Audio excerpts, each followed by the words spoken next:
Thank you, Tom. Thanks, Bruce. Thanks, everybody, for coming. The real highlight of our year here was Hank Jones reaching out to Pal-Am and basically saying he wanted to donate his research library that he'd worked out of for 60 or so years. He's the preeminent genealogist regarding Palatine German settlement in New York and elsewhere. And he reached out to Pal-Am. He basically gave us a mission to find a place that could suitably hold all of his books and all of the periodicals and letters that he accumulated over 60 years of researching the Palatine Germans. And luckily, he was able to convince Germantown Library to take on that task of housing the collection. And we got the library to sign on, and then we arranged for a moving company to move everything to Germantown from San Diego, California. And the supply chain crunch 6 months ago or so made it so that the company literally broke their contract. They couldn't fulfill the moving company contract that we had. So I got in the middle of COVID, I got a flight for like $100 up to San Diego and rented a car for maybe $600 or $700 and loaded it all up myself and drove back across the country in 4 days. And got the chance to meet Hank and Bonnie Jones out in San Diego and stay overnight with them while I was looking up the books. And it's my pleasure to introduce Hank Jones. He's on Zoom today.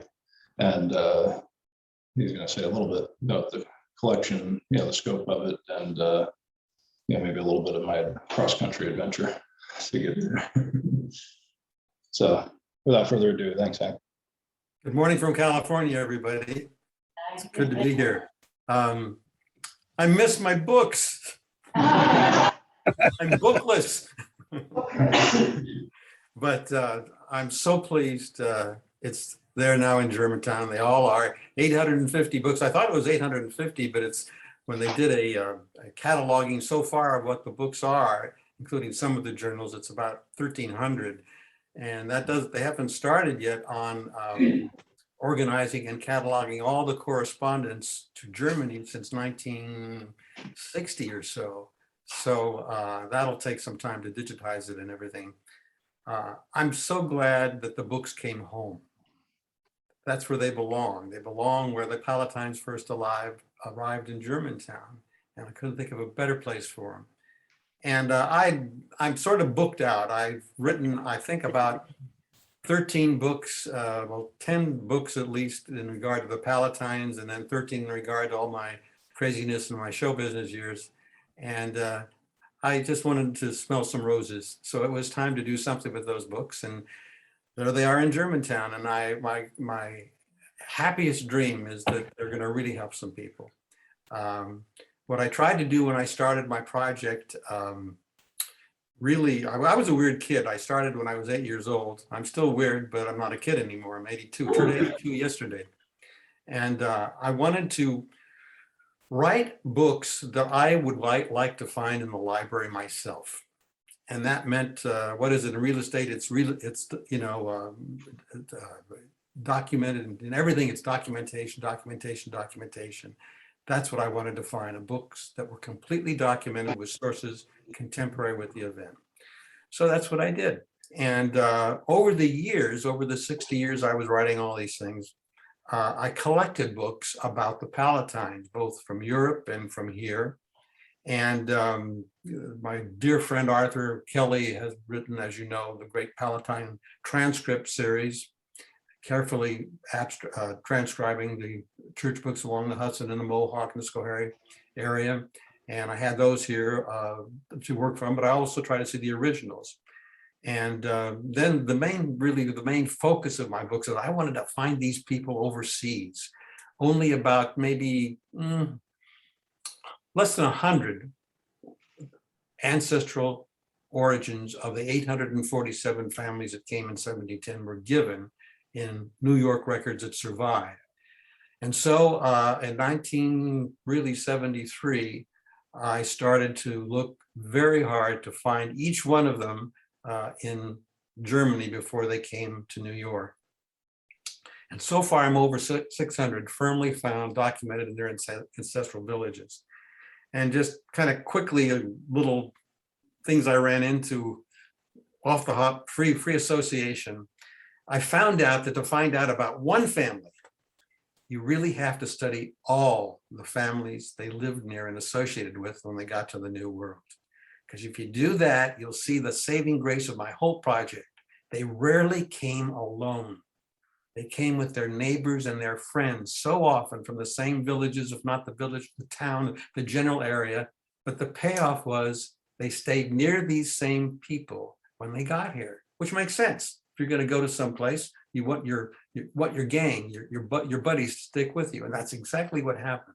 And that enabled us to find all these Palatines who came in 1710 overseas, and the ones that came in the second wave starting in 1722. That group mostly came from Neuwied and the Westerwald. And somebody once said that, Columbia County, New York and Hunterdon County, New Jersey should have been called New Neuwied, because that's where most of the people came from. Anyway, back to the books. It's an eclectic group. I have, people were so kind over the years, they would write their own books about their particular family and then send me a copy with a lovely dedication. And those were the ones that I cut also, along with the source materials. I combed used bookstores from California. It was a little tough, but I was able to get good sources. And some of the books were in terrible shape. You'll find at the library there is a set, I think, of about 5 volumes called The Colonial Laws of New York. But you're going to get rabies when you pick up the book or something, because they're so dusty, they're so dirty, they're so mungy. But the inside is wonderful, are wonderful nuggets of information about all the Palatines, and of course the English too, that passed through the court system of colonial New York. But Tom put those in this, I just noticed he put them in a special box. They're away from the other books, so they won't contaminate you. But that's just a typical kind of a source in the books. We are blessed being Palatine descendants for many reasons, but genealogically we are blessed because, unlike our New England friends, the Pilgrims and the Puritans, we had sponsorships at baptisms very often. And it is through the sponsorships that open doors for us to find family relationships. And so pay just as much attention to the sponsors in your family at baptisms as you do to the principles involved, because so often that will open all kinds of doors for you as you go back further in time. The cutoff date of my project, I just arbitrarily made as 1776. I heard that number somewhere and I thought it might be useful. And what I did, this was all pre-computer. This was all pre-word processing when I started in 1960. Really, I started in 1960 with the Irish group. I descend from the Irish Palatines who were on their way to America, but got sidetracked and were put up by the British on the Emerald Isle in Ireland, starting in 1709 themselves. Am I still on? I've got something coming on the screen here. Okay, I guess we're okay.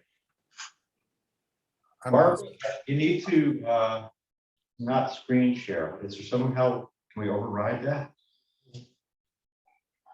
Is it me that's screen sharing? Not at this moment.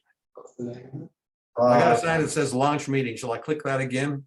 No, you're in, and it's just that somebody else, Barbara. somebody named Barbara is trying to go on, and somehow she is captured. It's captured us. There we go. There we go. Oh, Okay. I wouldn't buy a used car from this guy. I don't know who he is. What was I saying? Back to the books. I started amassing this big collection to help me write my books. I started with the Irish Palatines, which is my brand. As many of you know that I've corresponded with, and it's good to see so many faces faces that I have letters with back and forth over the years up at the top. It's wonderful. Good to see you. And but as you know, I don't descend from any of the 1710 group that shows up, any of the 1847 families. And that was another one of my saving graces, because I didn't have an agenda in finding any particular family. I look for them all the same exact way. And that's by, again, with the documents and by the juxtaposition of names on unalphabetized lists. I know that's a mouthful, but that's how you find them. Indexing helps, but it screws up entirely your source material if that's all you use. You've got to look at original documents and who was listed next to whom. And by those associations, patterns emerge of relationships, at least relationships, if not familial, where they came from in the same region. And that, again, was a saving grace. So with sponsorships to help, I just plunged on. As a matter of fact, by not being related to them, it's been an interesting story because some of the books many of you may know were in the Psychic Roots, Serendipity and Intuition and Genealogy series that I wrote, because some of the weirdest things started happening to me as I climbed the family tree with the Palatines. Twilight Zone experiences that Rod Serling would be proud of. And I said, hey, was this happening just to me? And I put out some letters to friends saying, did any weird stuff ever happen to you when you do your genealogy? Well, I have about 1,300 responses so far. I'll have 3 more this week when I go to my post office box, just to be open to the unexpected sometimes. It's almost as if you're being looked out for and being led in certain directions to search where you had no reason to search before. And that's what the Psychic Roots series were. Anyway, that helped in some of my gathering material too. Of course, my daughter Amanda says about me in that regard, my dad didn't write Psychic Roots, he wrote Psycho Roots. So anyway, back to, I have a lot to tell you about. Yes, document everything. This is just a side thing, not about the books, but I gotta pass this on. Be careful of the public member trees on famous genealogical sites. Sometimes what the people feed into them are right on the money. Great stuff that will open wonderful doors for your own research. On the other hand, I can't use bad language here, so I won't. But so much is screwed up on those public member sites, which then perpetuates all around the world. You can't get rid of it, about family lines and especially family connectives. The Palatines are no exception in this regard. So use those kind of public sites where people put their family trees in. Use them. I do too, but use them as clues for your own springboarding of your own research. And you'll get some pay dirt sometimes, but you'll also find things that are just totally wrong. And it drives me nuts. The other thing I'd like to throw in, sort of about the books too, my friend, and many of you have New England ancestors, know the Great Migration series that Robert Charles Anderson wrote. Well, Bob really came to me as he was putting that together, because I had already started the Palatine thing, the same thing. They call it I got it written down, prosopography. That's where you study an entire era and group, ethnic group, but everybody genealogically. It's a collection. And he did that with the New England batch. Unfortunately, he didn't have sponsors to help him make his connections. It's the best thing in genealogy. If you have a Puritan or Pilgrim ancestry, go to the Great Migration Project. But anyway, it's these things like that are being done all the time. But in order to find out again about one family, you've got to find out about all of them surrounding them. That's what I try to do in my books. In 1969, I finished the Palatine Families of Ireland, which had my own family in it. And it occurred to me that nobody had ever done a similar book about those 847 families that came to New York in 1710.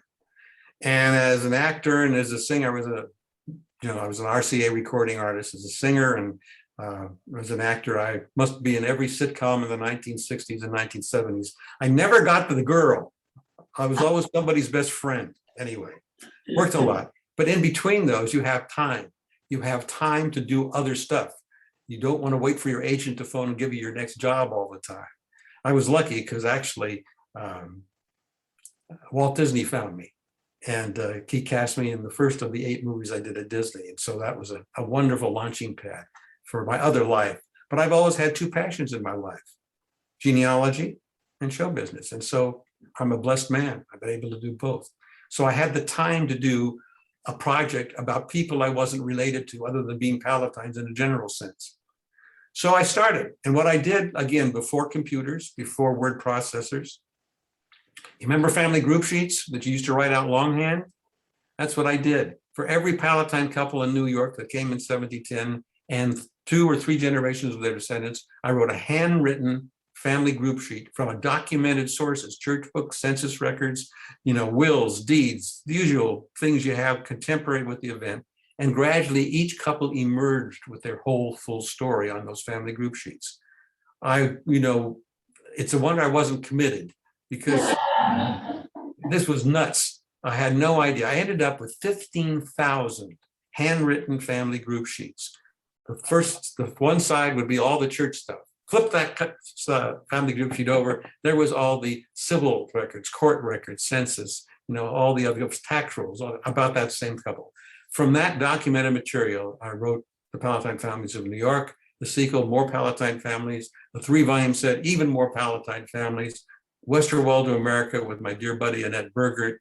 And I think some of you know I have a supplement to the 2-volume set out called The Palatine Families of New York, a supplement that I just put out with new stuff that came in. And also trying to correct some of the stuff that's on the internet. I had to put it in print somewhere. So I think I saw some of the books on the table in the big room there that you're at today. And I'm glad that. What was funny is we sold out of the 3-volume set. They were going for $1,000. And I had to buy another copy so I could send it to Germantown. I had to buy my own book myself from a used book dealers. But anyway, that's why you have the 3-volume set. Other random things. Oh, I know what I wanted to say too. My books are written in shades of gray. I always felt that really good genealogies are not written in black and white.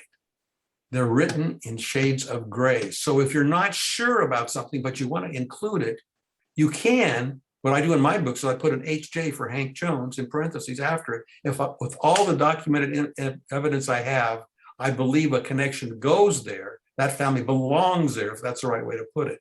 But it's conditionalized because maybe something else will come. We need a little bit more to really, make it firm. So that you've got to do, in my books, my daughter said you have the 3 P words, Dad, in your books. Possibly, perhaps, and probably. And that's a good, that's what good genealogy should really have. If you're not completely sure of a connection. The trouble is, so many people over these 60 years say, Hank Jones says this about this family. And I didn't say that at all. I said, probably they belong here. Possibly, conditionalizing it, they belong. Perhaps, but in other words, those 3 P words are so important. And I thought the best way to put those words in. But so many times on, again, public member trees or wherever you have it, and other people just say, I said this as definite, and I didn't. It drives me nuts because, just anyway, be very aware that most good genealogies have those words in it. My favorite quote, by the way, in genealogy is this: the mark of a really great genealogist is a willingness to revise and reevaluate his own work. And so that's why in my supplement volume, I corrected 2 families that looked awfully good when I wrote it originally in 1985, that everything seemed to flow right, that this was a family. And no, new information came along that corrected that. And I was so glad to be able to put it in print.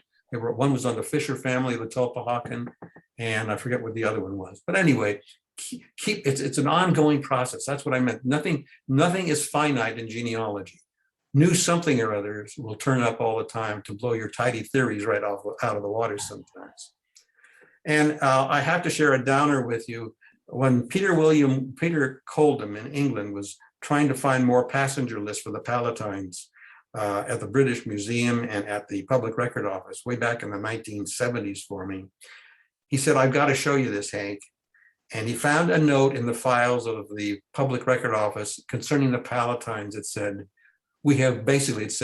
We have tossed out papers on the Palatines. They can't be that important. So there goes our missing passenger list from Rotterdam after, after July 1710. And they kept coming in August and September and October of 1709. And those are gone. Reverend Hager's church book. That's my dream to find his church book. He was the reform minister from 1709 till he died in 1720. And he sent the number of baptisms he did, the number of marriages he did, and the number of burials he did back to the Society for the Propagation of the Gospel in London, but only the numbers. He didn't send the names. And he had more than Cockatoo in regard to names and of baptism. That's long gone. And boy, would that clear up some things, particularly families in the Mohawk and Schoharie that aren't, completely foolproof as to the connections in the families. Family traditions, I learned this, if you'll bear with me for a minute. Usually a family tradition has some modicum of truth to it, but so often it's been attached to the wrong ancestor. In other words, you may have a tradition in your family that your ancestor came, your father's father came from Mannheim, Germany. Say that's an imaginary one. Well, you know what? When you investigate it and you do all the right things, what you find is it wasn't your father's side, it was your father's mother's side. In other words, a tradition so often is attached to the wrong family, wrong side of your family. Like, it's sort of true, but it's just been screwed up over the years that way. And I can't tell you how many of our Palatine families have a tradition of Dutch ancestry and not German. You go back in time. And I think that's from a mishearing of Deutsch in German with Dutch, who knows? And also World War I and World War II made a lot of people who were firmly German in their ancestry, not German anymore to the people in America. And of course, in family traditions, you always have 3 brothers came to America.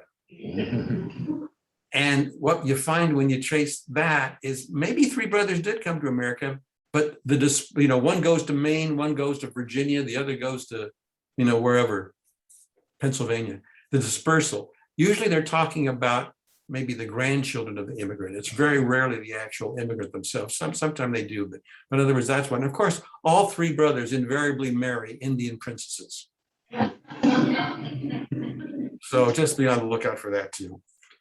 I'm blithering here because it's so nice to talk with Palatine people. Thank you for listening to me rattle this off. Anyway, I just want you to enjoy these books. Use them as springboards for your own research, and you write the book that should be written next. Don't just collect this stuff, write it down and share it. There was a wonderful man, a friend of mine named Norm Whitwer over in Hunterdon County, New Jersey, who was the brightest man, most wise man about New Jersey Palatines I ever met. And he rarely wrote anything down. He carried it all around in his wonderful brain, but he never really wrote it down. Just one book he did. And what a shame. So as you collect your material on your family and document everything, you write it down and share it with everybody. In this era of self-publishing, you don't have to go to a major publisher. Do it yourself, but get it out there and put it in the Germantown Library again and add to the collection. That's basically it. I still miss my books, but they're in a much better place now. And there's a reason we're here today, and there's a reason you're doing this. Every family in America probably has somebody just like you and me that's considered by other members of the family as kind of weird. We like dead people as much as living people. And honestly, I like dead people better than living people. So we're the ones that sort of are meant to carry the torch. And with my Psychic Roots books, I got all this wonderful input from people about why do we do this? And so many said, it's the strangest feeling, Hank. I really feel that I'm a conduit. and my ancestors want to be found. And somehow, little old me has been designated as just the person to do that. So it's what we do. And I think it's what we're supposed to do. And ain't it fun? How do we explain to a civilian when we find somebody we've looked for 30 years, and in the middle of a quiet library, we yell out the biggest wahoo they've ever heard? And I wish you all a lot of wahoos. Anybody got some questions or what? Tom, what do I do? Hank, I have one before everyone else starts. Can you talk just for a minute about the book that you wrote specifically for your collection here in Germantown? Yes. I wanted to have all of the books in a lump book of information on four articles I wrote for the New York Genealogical and Biographical Society Register. We're in 4 issues of that. And of later arrivals, mostly to Columbia and Dutchess, and some to the Mohawk, some to Schoharie families and their ancestry in Germany. But they're a little unwieldy and they're not bound together. So what I did for the Germantown Library is I incorporated my draft of what I had contributed to the New York G&B Register, the initial draft, which has the same information basically, but without their tweaking to it. And then I added new material on the families I've found since that went out. And that is in a new book that I wrote that's in the library called, what is it? Some German origins of New York's later arriving Palatines. And it duplicates a lot what's in More Palatine Families, my second book, but there's some goodies in there too, and new stuff that is not in the New York G&B 4 issues. People like the Sebastian Franz's origin and the Seeger family, lots of families, and the Cookinghams. I love it when the Guggenheims become the Cookinghams. You know, if there's another lesson we all learned in Palatine genealogy, was there was no one way to spell a German name in the 18th century. You know, they just, so whoever heard it, how they heard it, how they wrote it down was the way it ended up in one particular record. So you got to be a walking soundex in order to really incorporate all the information that's being fed into you. It's important that you do that. Tom, what next? Did you have some questions, Bruce? In the chat? So we need to ask the audience too, but Carol Schweinhart says that Hank mentioned that he had 2 families that he corrected. One was the Fishers. What was the other family? The other family you corrected? You corrected the Fishers. Was the Fishers and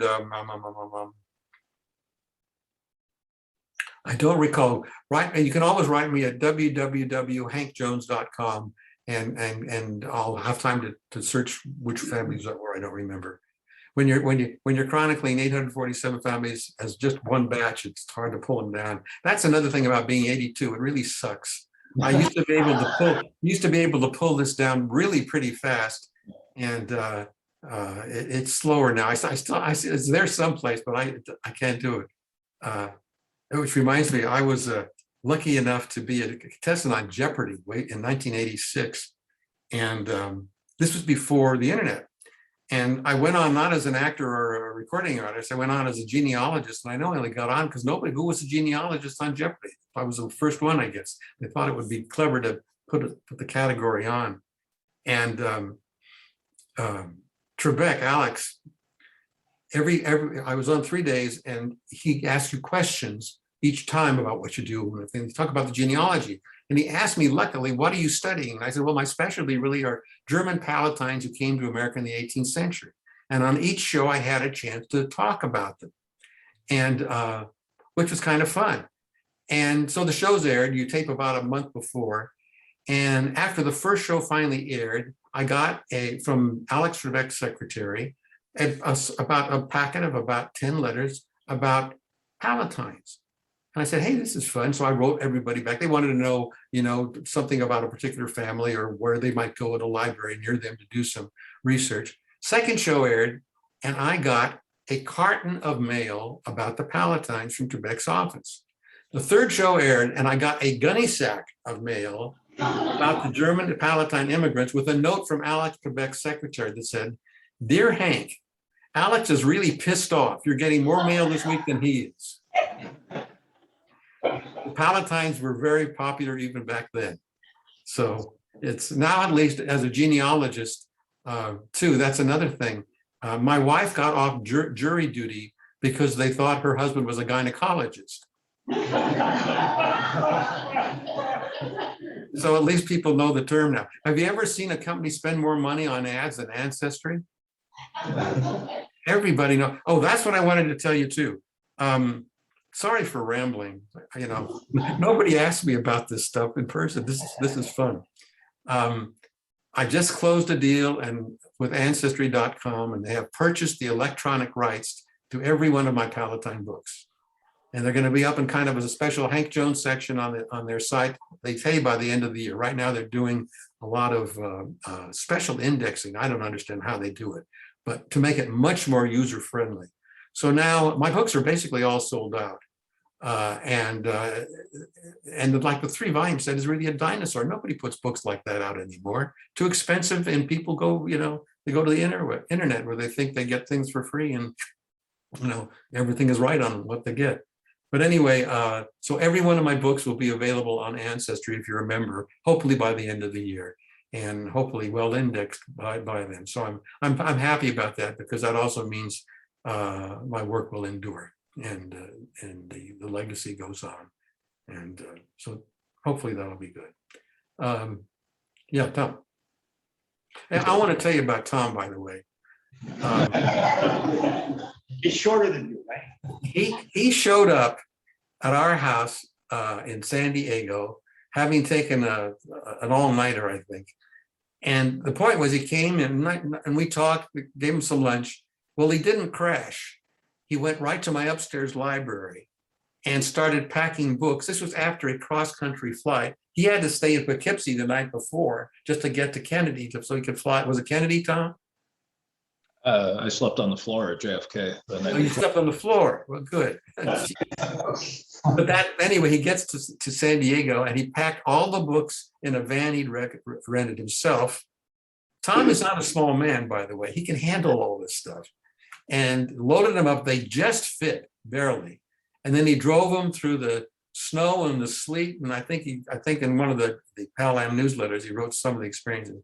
And then he got there and he started unloading with help from Chris and other people that day at the library. But it was like one continuous flow of energy. It would have killed me on the first hour, let alone those days even. And Tom, you really deserve a lot of credit for what you did. It was just super duper terrific. Much appreciated. So I'm glad they're finally there. They sent me pictures of what the library looks like, and I salivated. It looks great. I'm just so proud. I even got a plaque. I appreciate that too. So anyway, any questions? How can I help? One more from the Zoom audience, and that's about some advice on getting to original resources. Yes, it's better now. When I started the project, oh God, I didn't talk about Carla. If you've read the supplement, you know, I have a whole chapter on Carla Middlestead Kubitschek.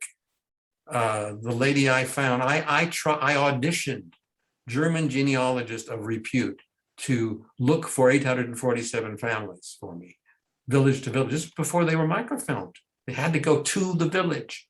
And I finally found this little dear lady in Germany who said, I can do that. She was out for me 3 weeks every month, going village to village where I told her to go after I'd studied all the American data about who look like they should be in the same village. 3 weeks every month, and she's the one. She's the angel sent. I believe in the heaven sent principle in genealogy. You are meant to meet certain people who will help you along the way as you climb the family tree. Couldn't have done it without Carla. She did this. Her prodigious memory. I knew I had the right lady when, in about her second week of researching for me, she sent me a half-page letter apologizing for leaving an umlaut off of a vowel. And she was something else. They're great in the supplement volume. You'll see some of the great stories about Carla. But all these books are not my book alone. They're Carla's book too. I couldn't have done it without her. And she was just amazing. She was just amazing. And a real piece of work. She was really, really a character too. I think my favorite story about Carla is she happened to arrive for her first visit to America to visit me on July 4th, 1976. And I took her, I was an usher at the Hollywood First Methodist Church, and I took her to the services, and the minister had a great idea to celebrate the bicentennial. He had this huge mock-up of the Declaration of Independence, complete with all the signatures, at the altar. And he asked everybody in the congregation to walk up to the altar and sign their name on the Declaration of Independence too. And we all went up and did this. Carla was a little short. She'd be cast as a little short German lady in a movie. She waddled up to the altar, took out her pen, and signed her name, Carla Middlestead Kubitschek. Kept on going. The thing was a long name, right under John Hancock. And then she went back. I went back to my seat in the congregation, and I looked around, and I couldn't find out what happened to Carla. She was missing. So I walked in the Hollywood First Methodist Church is a huge cathedral-like building. I walked all over looking for Carla, and I finally found her in back of a pillar, just crying her eyes out. And I said, Carla, what's wrong? And she said that she was so touched and so moved that we asked her, a German that we just fought in the war, to sign our Declaration of Independence, that it meant the world to her. And I just gave her a big hug, and I said, well, we are all one family, aren't we? So she was heaven sent. And she just was so good. And it made me feel good too, because what I thought people would be found were indeed found. And that was a good reinforcement too. Isn't genealogy fun? It just knocks my socks off. You can't explain this to a civilian. You just can't. But it's just what we're supposed to do, so we do it. Any other questions about the books or anything, whatever? The ancestry, I'm sorry, they keep on asking questions. Right? Ancestry is going to have your books. Are they going to have are there going to be images of each page, or will it just be all digitized and indexed? I don't know, but I'm pretty sure they're going to have each page and digitized too, with an explanation of what is in each book and how to use, kind of how to use. I've written the how to use them. I just want to make sure they do it.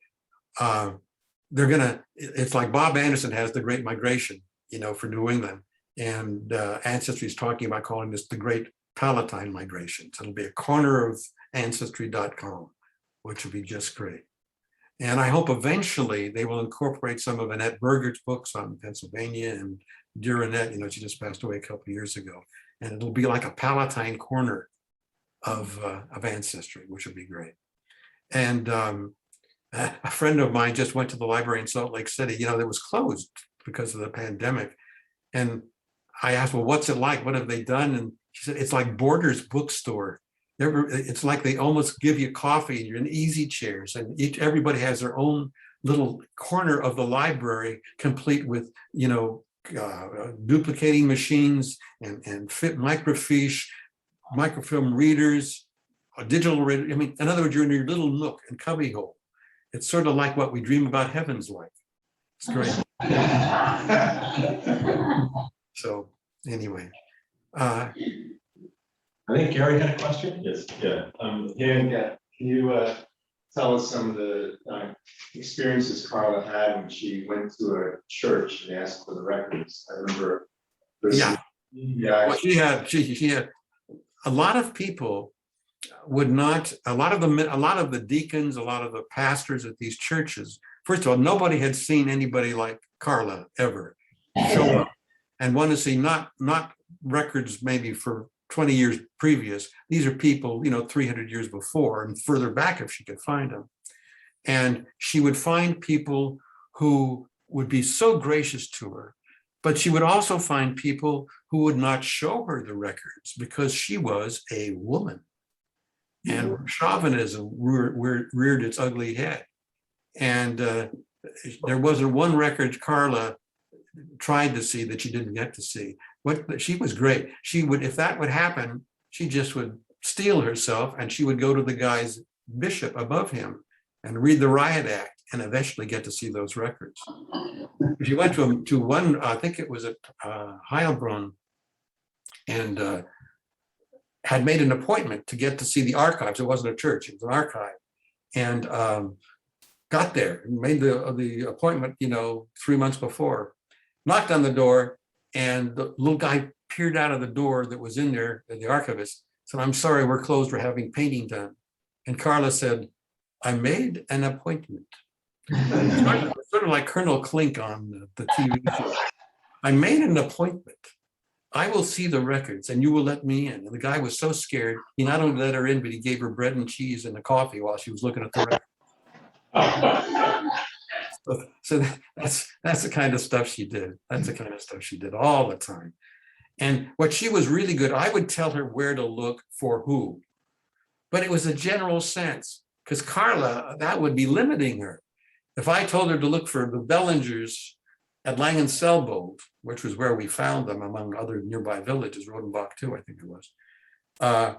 If she found Bellingers in another part of Germany, she would click and remember that she was looking for Bellingers, but I hadn't told her to look there, but she brought them down anyway. And in many cases, we found things like that.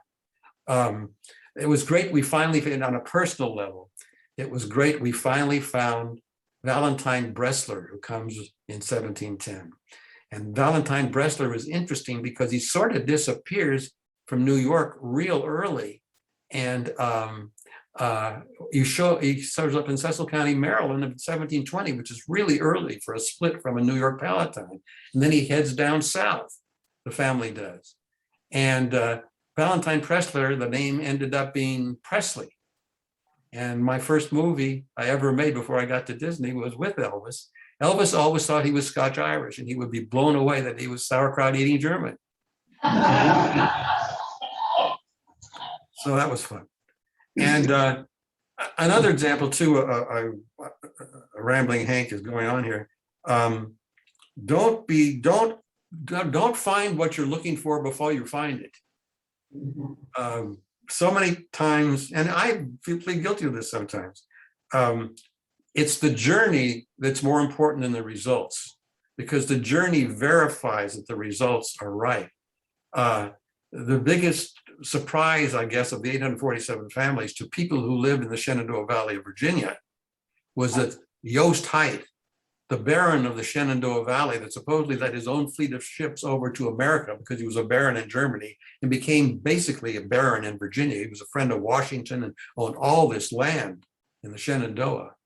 Well, I found him as the son of the local butcher in Bonfeld, Germany. He wasn't a baron at all. But see, I think that's even more of a plus, because it took more courage to come to America without the silver spoon. And I will say too, when I first found that, and Carla sent a report in about that, I was delighted.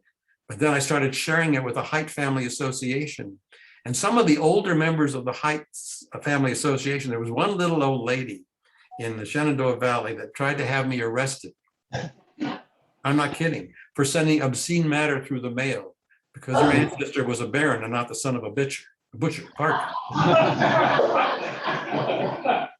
But gradually, I've spoken out of the Haidt Family Association probably 5 times now in the Shenandoah. Lovely people, lovely grounds of the Haidt estate, and they accepted it. And Richard Haidt, the head of the Haidt Family Association in their genealogical department, has done marvelous work, because it's a very common surname in Germany. And he sorted out different Haidts that were not descended from Yost Haidt, but did come later to Pennsylvania and Virginia and other places. So it's an interesting thing. An interesting family, but every family is interesting. Remember that Nicholas Heisterbach of Neuwied, Germany, goes to New England and becomes Nicholas Oysterbanks. I didn't know whether it was red or white, the chowder, but you can't get locked into to spellings. But if you have a person who comes to Columbia County or or Dutchess County, and they come from 1720 to 1735, 38 even. The Vegas odds are that they came from Neuwied. Such a pack came from Neuwied in these second arrivals and settled together in New York. It's unbelievable. That's especially helpful when you have common surnames like Schmidt and Mueller, things like that, which is ordinarily very hard to separate people from doing, separate them about who's who with a common surname. Remember, Jones is talking to you about this. It's really tough. Enjoy the books. I tried to put a little note in some of them too. There are some obscure books that I use more than any. John Dern, my dear friend John Dern, he's gone now.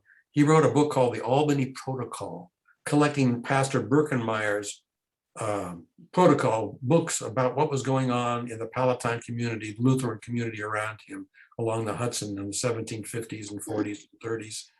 And that's, you're going to find real good stuff on your ancestor. Just remember that nothing is duller than a genealogy book that has just names, dates, and names, dates. Who needs it? I mean, that is really garbage in the sense of dullness. Your ancestors were people. So find out whatever you can to make the skeleton of names and dates people. What did they do? What did they care about? And also remember that the horse thieves are infinitely more fun than the saints. And I'm speaking of my own family. I had a New England ancestor that divorced his wife for being a witch and went on to marry another witch. So Hank, we have a question. This is Nancy Kelly. And Nancy, hi. And I wanted to know if you remember when you and Arthur first got in touch. My family was from this area, and Arthur was teaching in Germantown and became very interested in tracing my family. And when he went to visit the local churches, the records were written in German and Latin and hard to decipher, and he wanted to organize them. So he started transcribing church records and did almost 300, at least 300 now. He's 91. But I don't remember when you and he first got in touch. Oh, I couldn't have done my project without Arthur and Nancy Kelly together. What they did and the skill they did it with to transcribe these records that had been inaccessible to so many of us, and certainly to somebody in California. I can't describe the value of what you did and your expertise, because you lived right in the heart of Dutchess County there in Rhinebeck, and you had it, the soil was within you. And that was so impressive. I can't laud the work you've done more than anything. And I appreciate you. Gee, it's good to talk to you. Are you in Florida or are you in New York now? Oh, we're in New York. Everybody okay?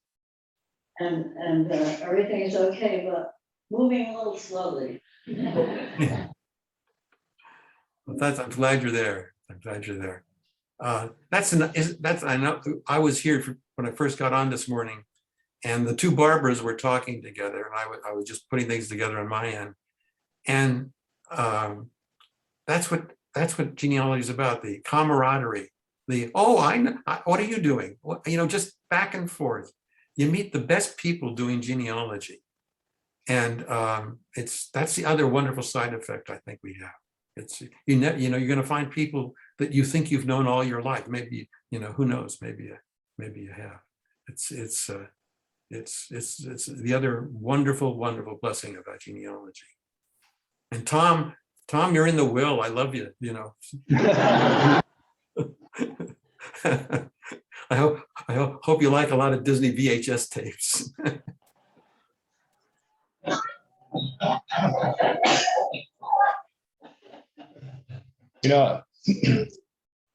Bonnie was thrilled when all those books were, I took all the books out and the shelves were empty, and I saw the smile on Bonnie's face, and I knew. Yes, yes. She was just- It's always a challenge when a genealogist is married to a neatnik. Gary? Yeah, and it's Gary Finkel. Hi, Gary. The first time I met you was here in Germantown, 2010. And I walked up and I had my name tag, Gary Finkel, and you immediately said Philip. And my first ancestry on Philip Finkel, in 1710. And after talking to a few minutes, I said, you sound as though you know him. And you said, I feel like I do. And I think that's how you approach all these people that you study. It's as if you knew them personally. Yeah, they're my family. I have dreams about them, still do. I can't figure it out. Unsolved Mysteries, the old NBC TV show, did an episode on me. And basically because I don't chase dead Germans, they chase me. And I don't descend from this. But when Carla, I first met Carla, she finally agreed to do the searches in Germany. I had no vested interest in any of the 847 families. I wanted to find them all. And she said, well, I have to, very German, I have to start somewhere, Hank. Where will I start? I said, I don't care. I said, well, listen, I've always been interested in this Dietrich Schneider from up in Hockenberg. I don't know. Go look for him first. Okay, well, 847 families left and 600 found. The only family I'm distantly related to personally is the Dietrich Schneider family in Hockenberg. My first choice, selected totally at random for Carla to look for in Germany. Go figure. I understand now, after the Psychic Roots books, that when something happens to somebody as they're climbing the family tree and they just can't explain it, they say they're having a Hank Jones moment. And my daughter, of course, says, well, Dad, you now have proof of your being a wacko. That's good. But it happens. So enjoy those moments. I mean, seriously, enjoy those moments. They do happen. And I always say, follow your hunches and see if the facts back them up. You got nothing to lose. And you're not being a traitor to the organized methodology of doing family tree research. No, follow your hunches. Sometimes they won't come true. They won't be verified. But so often a hunch leads to a successful result. And that's an experience anyway. So. Any other questions? Yes, please. Sorry, hi, I'm Dory Salisbury. Question for you generally about the immigration. How was it decided who wound up in the East Camp and who wound up in West Camp? Because it looks like my family was all in East Camp, but my husband's family was in West. And we know they all came over together. So we're trying to figure out, why did they separate?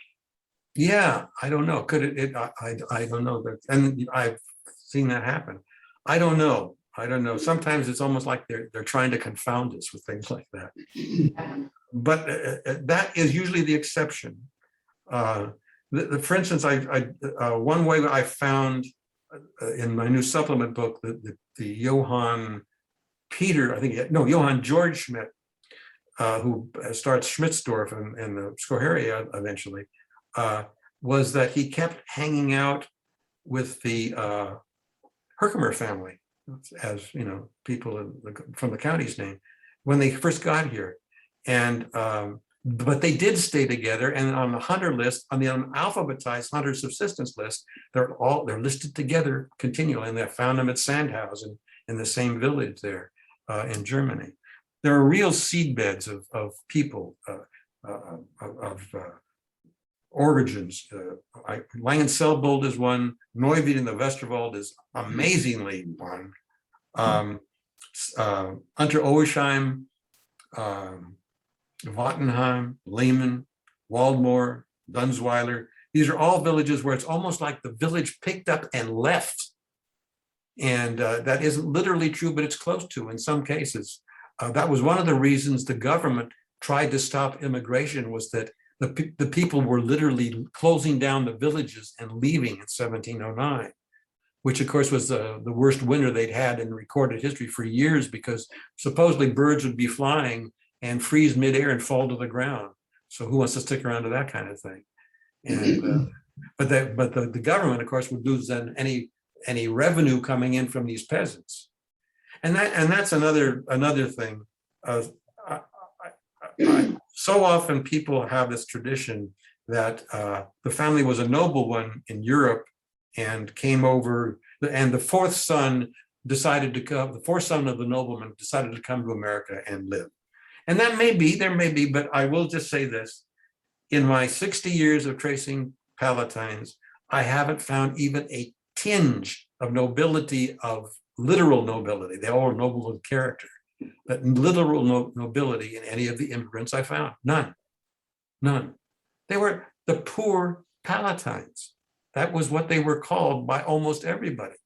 And that was their economic status. And they just had enough common sense to get out of there. And sometimes they did for generations. Some families I find were leaving in 1709 and they didn't make it, but you find the same name in a passenger list showing up in Pennsylvania in 1727. In other words, they kept trying to leave, and I give them so much credit. I couldn't imagine the conditions and the disappointment they must have felt when they got here. I mean, they were free of the problems in Europe, but so much what they thought was promised to them, was reneged upon, or maybe not promised at all. They were just conned. Who knows? But they just made the best of the situation as they could, and they did it. But what I'm saying is take pride in the fact they were the poor Palatines. Take pride in that. It's it shows a depth of character that I don't know how many of us could really do ourselves. Anyway, I love them. So, excuse me, I'm Dave Peck, and I think I heard you say you studied the Palatines immigrating up to 1796 or something, or 1776 or whatever. So I found some ancestors that came over in 1852 from the Mosel River Valley. That's the Palatine area also, right? So do you consider those Palatines as well? You can. I mean, yeah, it was a generic name. If you were, and basically, I've heard all kinds of versions of it, but the one that seemed to hit home was if you were a person who spoke German in the 18th century, I'm going back to the 18th century here, you were considered a Palatine. It was, even though you may not have come from the Palatinate, the Pfalz itself, it just was a label given to you. And it gradually dissipated as a label by certainly the early 1800s. It was out there, but it wasn't as prominent.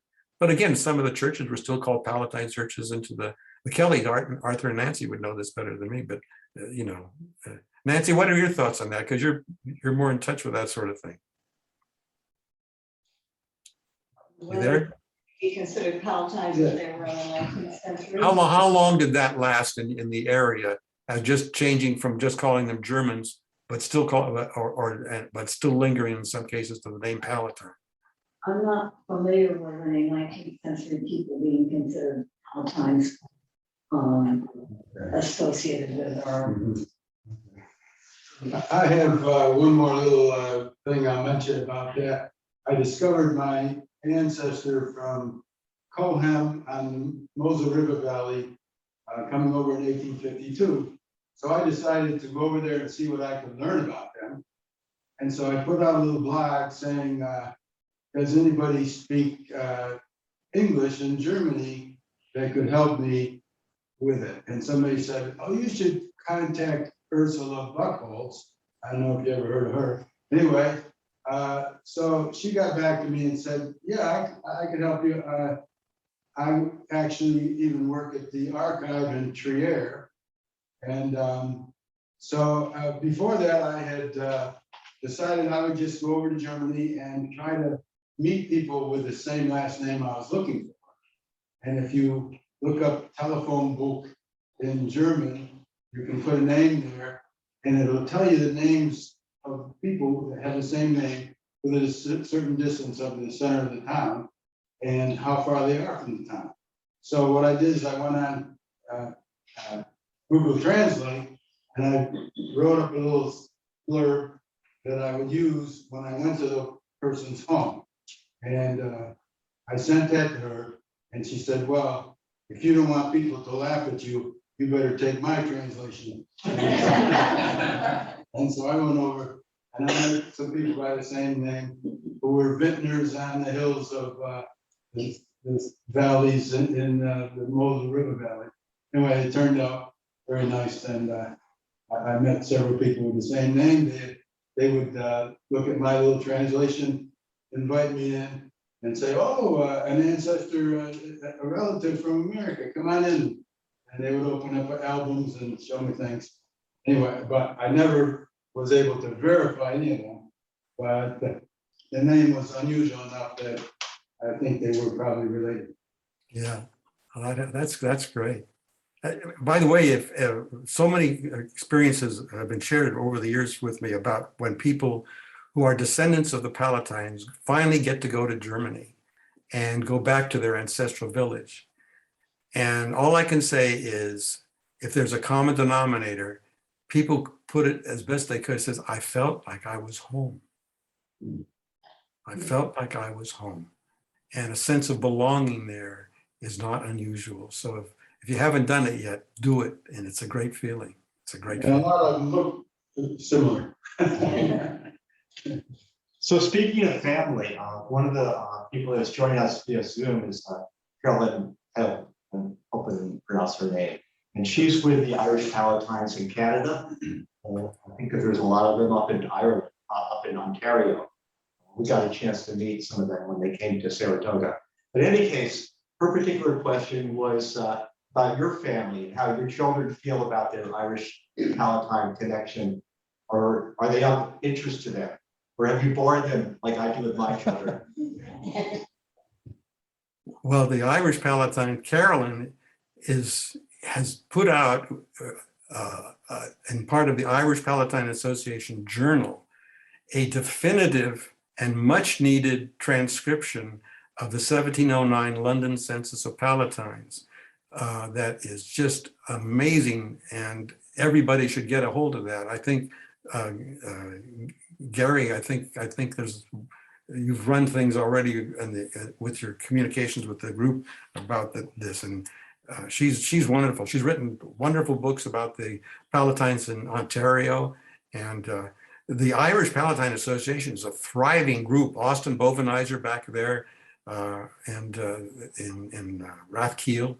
It's a wonderful group. They're just as vital as the Palatine Pal-Am in America and in the New York chapter. Doing great, just great. And they have a sad thing about the Irish Palatines is the church books don't go back very far.